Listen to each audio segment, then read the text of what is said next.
For Oriol Ceballos, October 6th was just another day in the park. Ceballos has been selling his pieces in Washington Square Park for 2 years and sets up his display several times a week. Until suddenly, that normal day wasn't so normal. Why are you arrested? Yo, get my Instagram. Get my bio. Why are you arrested? So I was selling art here as usual with my art displayed, some on the fence, some on the ground. And again, this is typical of the culture of Washington Square Park. Ceballos says he was approached by the Washington Square Park Patrol about keeping his art on a table. She went from issuing me a summons to suddenly jumping on me with two other officers, requesting that I stop resisting.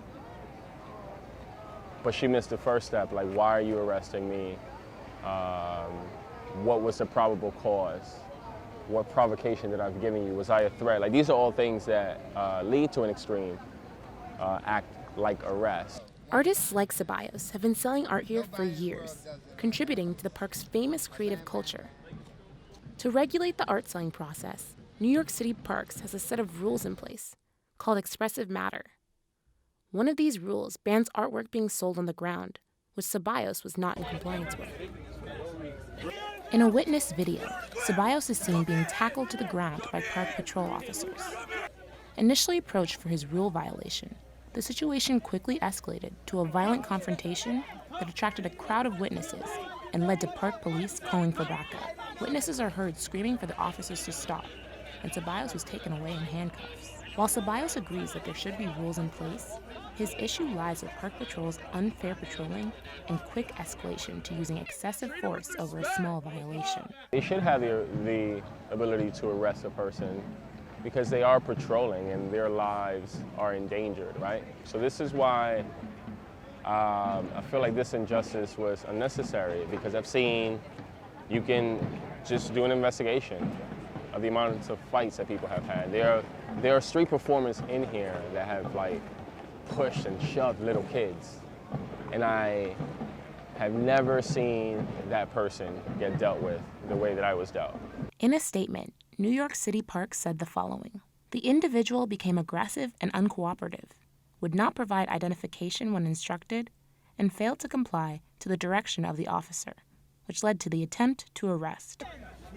They also accused Ceballos of putting one of their officers in a chokehold. I have to prove my innocence of choking a man. Most people don't want to spend a night in jail. And sometimes it's like, hey, if you're going to take me to jail for some erroneous, false reason, then I'm going to give you a reason, you feel me? Like, if I'm going, then let's go then, you feel me? And I was afraid when they jumped on me, and I was also, one can argue that I was in a state of shock, like, the whole time. Disbelief, almost. Witness footage of Ceballos' arrest has gone viral, with social media serving as a huge platform to spread the word on his story. I'm very grateful that there were so many witnesses, because without witnesses, it's just their word against ours. And people that don't know the story were like, well, he shouldn't have been resisting arrest, and you can kind of tell like how certain people are raised. It's just like black and white, you know? But yeah, witnesses matter. I'm glad that I directed people to just turn on your phones. Ceballos says that in recent years, Washington Square Park has become increasingly more difficult for artists. Stricter rules and heavier patrols are just part of the problem. Park-based creatives like Stevie Robinson say that the culture of the park is changing from the wild and woolly days of the 70s to an increasingly sanitized version of what it once was. There's change in the influx. You just see less people in New York. I think that, it's just gentrification's come in. Robinson says this new influx has shaped the way the park is now patrolled. Okay, well, you have to have rules and regulations, right? Because you do have students here that are paying large fees. So they're going to protect that. So I think it should be open for artists. I don't believe they're really trying to do that. I think that the commercialization of Washington Square Park is killing the culture. And this is what people are saying themselves, right? Like, I've seen pictures of Washington Square Park in the 70s and 80s, and you couldn't walk around. Art was on the ground. When I first came to this park, you could have art on the ground.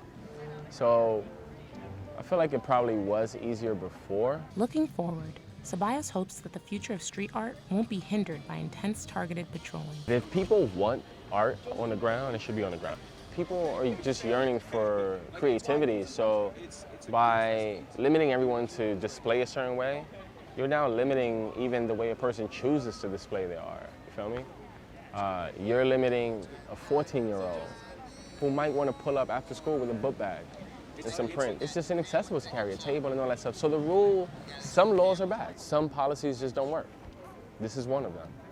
Ceballos has his official court date next month, but for now, he can still be seen almost daily in Washington Square Park, selling his pieces and spreading his story.